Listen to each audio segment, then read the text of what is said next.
మోకాల నొప్పులకు ఎటువంటి సర్జరీ లేకుండా ఎపియాన్ పెయిన్ క్లినిక్ అందిస్తున్న అత్యాధునిక చికిత్స. నమస్తే, వెల్కమ్ టు సుమన్ టీవీ. ప్రస్తుతం మనతో పాటు ఉన్నారు జయశ్రీ మేడం.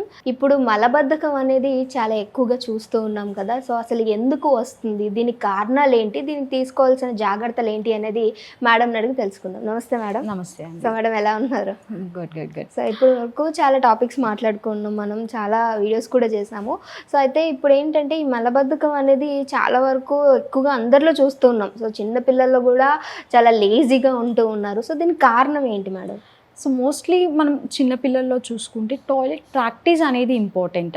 సో మదర్స్ వాళ్ళని టాయిలెట్ ప్రాక్టీస్ అనేది చేపిస్తూ ఉండాలి. ఇన్ ద సేమ్ వే మన డైట్లో ఎప్పుడైతే ఫైబర్ అనేది తక్కువగా ఉంటుందో, అలాగే ఫ్లూయిడ్స్ వాటర్ అనేది మంచి క్వాంటిటీలో తీసుకోకుండా ఉంటాము, అలాంటి కేసెస్లో మనం కాన్స్టిపేషన్ లైక్ మలబద్ధకం అనేది చూస్తాం. In the same way like life style వల్ల కూడా మనం కాన్స్టిపేషన్ మలబద్ధకం అనేది చూస్తూ ఉంటాం. బికాస్ ఆఫ్ టైమింగ్స్ సెట్ అవ్వక లైక్ రష్ అవుతూ ఉంటారు ఆఫీస్కి. సో అలాంటి కేసెస్లో కూడా వాళ్ళకి టాయిలెట్ ప్రాక్టీస్ అనేది ఉండదు. So in the same way మనం ప్రెగ్నెంట్ లేడీస్లో కూడా కాన్స్టిపేషన్ అనేది చూస్తూ ఉంటాం due to the hormonal changes వల్ల కానీ, లేదు అంటే వాళ్ళ వెయిట్ ఇంక్రీజ్ అవుతూ ఉంటుంది, ఫైబర్ అనేది తక్కువగా అయిపోతూ ఉంటుంది. సో అలాంటి కేసెస్లో in the same way obesity ఉన్నప్పుడు కానీ, కార్డియోవాస్కులర్ డిసీజెస్ ఉన్నప్పుడు కానీ, అలాంటి కేసెస్లో మనం కాన్స్టిపేషన్ మలబద్ధకం అనేది ఎక్కువగా చూస్తూ ఉంటాము. అంటే మేడం ఈ ఫుడ్ తీసుకోవడం వల్ల, అంటే పర్టికులర్ ఫుడ్ తీసుకోవడం వల్ల దీనికి మలబద్ధకానికి కారణం ఉంది అని ఏమన్నా ఉందా? ఎస్. ఎప్పుడైతే మనం ప్రాసెస్డ్ ఫుడ్స్ లైక్ మైదా కానీ, ఎక్కువ స్పైసీ ఫుడ్స్ కానీ, ఆయిలీ ఫుడ్స్ కానీ, జంక్ ఫుడ్స్ కానీ ఎప్పుడైతే తీసుకుంటూ ఉంటామో, మన డైట్లో అలాంటి ఫుడ్స్ ఎక్కువగా ఉంటున్నాయి అంటే ఖచ్చితంగా మనకి మలబద్ధకం వచ్చే ఛాన్సెస్ అనేది ఉంటుంది. ఇన్ ద సేమ్ వే అలాగే ఫిజికల్ యాక్టివిటీ, మనం ఫిజికల్లీ యాక్టివ్గా లేకపోయినా సరే మనకి మలబద్ధకం అనేది చూస్తూ ఉంటాం. ఓకే, ఫిజికల్ యాక్టివిటీ అంటే కొంతమంది జిమ్ చేయలేరు కదా మేడం.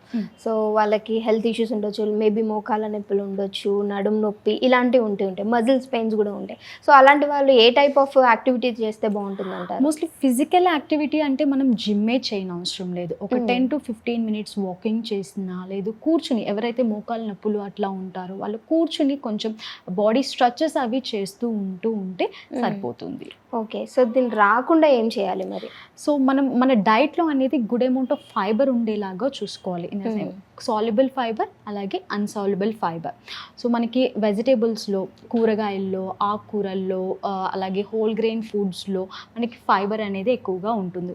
సో ఇలాంటివి ఇంక్లూడ్ చేసుకుంటూ ఉండాలి. ఎవరైతే లాంగ్ టైం నుంచి, చాలా కాలం నుంచి మలబద్ధకం ఫేస్ అవుతున్నారో అలాంటి వాళ్ళు ఇలాంటి ఫుడ్స్ ఇంక్లూడ్ చేసుకుంటూ, అలాగే మంచి క్వాంటిటీ ఆఫ్ లైక్ సరైన మోతాదులో వాటర్ తీసుకుంటూ ఉండాలి. కొన్ని కేసెస్లో ఏమవుతుందంటే మనకి వాటర్ తీసుకోవడం వల్ల వామిటింగ్ సెన్సేషన్ అనిపిస్తూ ఉంటుంది అంటారు. So fluids, so better to say, మనం మంచిగా చెప్పాలంటే ఫ్లూయిడ్స్ అనేది ఇంక్లూడ్ చేసుకుంటూ ఉండాలి. ఫ్లూయిడ్స్ అంటే నీళ్ళు వస్తుంది, మజ్జిగ వస్తుంది, సబ్జా వాటర్ వస్తుంది, బార్లీ వాటర్, వెజిటేబుల్ సూప్స్, ఇవన్నీ ఇంక్లూడ్ చేసుకుని లైక్ కోకోనట్ వాటర్, ఇవన్నీ కలుపుకొని at least 3 to 3.5 liters of fluids ఉండేలాగా చూసుకోవాలి మన లైక్ డైలీ రొటీన్లో. అండ్ ఎప్పుడైతే లైక్ లాంగ్ టైం నుంచి ఇలాంటి ప్రాబ్లం ఫేస్ చేస్తున్నారో వాళ్ళు ఏం చేస్తారంటే మార్నింగ్ ఒక 1 or 2 glasses of lukewarm water, గోరువెచ్చటి నీళ్ళు తీసుకుని అందులో అల్లం వేసుకున్న ప్రాబ్లం లేదు, జీరా వేసుకున్న ప్రాబ్లం ఏం లేదు. సో ఆ వాటర్ తాగి కొంచెం సేపు ఒక లైక్ 10 to 15 minutes వరకు వాకింగ్ చేస్తూ ఉంటే అది క్లియర్ అవుతుంది. ఓకే, అంటే మేడం ఒక్కసారి మలబద్ధకం మనకు ఎఫెక్ట్ అవుతే అది దీర్ఘకాలికంగా ఉంటుంది అంటారా? మోస్ట్లీ అది కండిషన్ పైన బేస్ అయి ఉంటుందండి. కొన్నిసార్లు హెల్త్ ఇష్యూస్ వల్ల కాన్స్టిపేషన్ అనేది, కొన్ని మెడికేషన్స్ తీసుకోవడం వల్ల కాన్స్టిపేషన్ అనేది లేక మలబద్ధకం అనేది వస్తూ ఉంటుంది.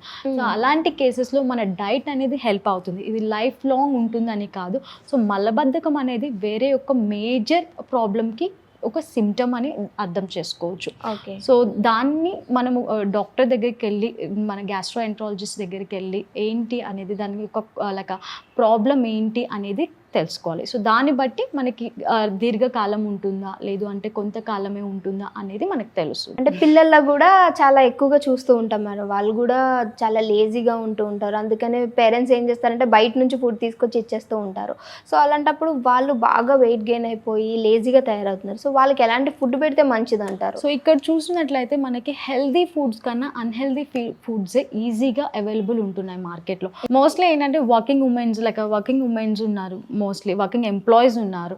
సో అలాంటి వాళ్ళు ఏంటంటే ఈజీగా అవైలబుల్ అయ్యే ఫుడ్స్ అనేది పెట్టేస్తూ ఉంటారు. సో దానివల్ల కాన్స్టిపేషన్ అనేది ఉంటుంది. పిల్లల్ని ఎక్కువ కేర్ తీసుకోకపోవడం. సో మోస్ట్లీ ఏంటంటే ఒక 1 or 2 days స్టూల్స్ పాస్ చేయలేదంటే వాళ్ళు కాన్సన్ట్రేట్ చేయాలి పిల్లల మీద. So good amount of nutrients వెళ్తుందా లేదా, ఎక్కడ ప్రాబ్లం అవుతుంది అనేది చెక్ చేసుకోవాలి. సో డైట్ అనేది కరెక్ట్ చేసుకుంటూ good amount of fibres like పీచు పదార్థం మంచిగా ఉన్న ఫుడ్స్, బనానాస్, పపాయ, అలాగే వెజిటేబుల్స్, ఫ్రూట్స్ ఇలాంటివి ఎక్కువ క్వాంటిటీలో ఉండాలి. అది డీప్ ఫ్రైడ్ ఫామ్లో కాకుండా మోస్ట్లీ నార్మల్ ఫామ్లో ఇస్తూ ఉంటే మంచిది. ఓకే, అంటే డీప్ ఫ్రై అంటే ఎలా, మనం ఆయిల్స్లో మనం ఇవ్వకుండా ఉంటే బెటర్ అంటారా? డీప్ ఫ్రైస్ అంటే ఇప్పుడు మనకి పూరి, బజ్జీ, వడ ఇలాంటివి ఏంటంటే న్యూట్రియంట్స్ అనేది ఉండదు దానిలో. ఇట్స్ లైక్ జంక్ ఐటమ్ లానే అనుకోవచ్చు. ఎక్కువ క్వాంటిటీ ఆఫ్ ఆయిల్ అనేది ఉంటుంది. సో దానివల్ల న్యూట్రియంట్స్ ఏమి ఉండదు కాబట్టి మనకి ఫైబరే కానీ అదర్ న్యూట్రియంట్స్ అనేది మన బాడీకి ఉండదు. దాని బదులు మంచిగా వెజిటేబుల్స్తో కుక్ చేసుకున్నది, అలాగే కార్బోహైడ్రేట్స్ సిరియల్స్తో కుక్ చేసుకున్నది లైక్ ఇంతకు చెప్పినట్టు రాగులు, జొన్నలు, సజ్జలు ఇలాంటివి ఇంక్లూడ్ చేసుకుంటూ ఉంటే ఏమవుతుందంటే దానిలో మంచి క్వాంటిటీ ఆఫ్ ఫైబర్ అనేది ఉంటుంది. ఓకే మేడం, అయితే ఇప్పుడు ఇంట్లో పెద్దవాళ్ళు కూడా ఉంటూ ఉంటారు. సో వాళ్ళు కొంచెం నడవలేని స్టేజ్లో ఉంటారు. సో వాళ్ళకు కూడా మంచి డైట్ కావాలి అన్నా కానీ కొంచెం అమౌంట్ విషయం కావచ్చు, ఏదైనా సరే తీసుకోలేకపోతూ ఉంటారు. సో మనకి అవైలబుల్గా ఉండే వాటికి మంచి డైట్ ఏదైనా చెప్పండి మేడం. సో ముసలి వాళ్ళలో అయితే మనం కాన్స్టిపేషన్ అనేది చూస్తూ మలబద్ధకం అనేది ఎక్కువగా చూస్తూ ఉంటాం. ఎందుకంటే వాళ్ళ ఏజ్ పెరిగే కొద్దీ వాళ్ళ ఇంటెస్టైన్ యొక్క స్మూత్నెస్ అనేది తగ్గుతుంది. సో అలాంటి టైంలో వాళ్ళు స్టూల్స్ అనేది ఈజీగా పాస్ చేయలేరు. సో అలాంటి వాళ్ళు మనకి ఇంట్లోనే దొరికే వస్తువులు మంచిగా ఎక్కువగా పీచు పదార్థం ఉన్న బనానాస్ తీసుకోవచ్చు. రోజుకి ఒక 2 బనానాస్ తీసుకోవచ్చు. లేదు అంటే మంచిగా గోరువెచ్చటి నీళ్ళు తాగొచ్చు. సలాడ్స్ లైక్ కీరా, క్యారెట్స్ అలాంటివి తీసుకుంటూ ఉండొచ్చు. And next soups, vegetable soups. So అది కూడా మనం ఎక్కువ కాస్ట్ అనేది ఉండదు.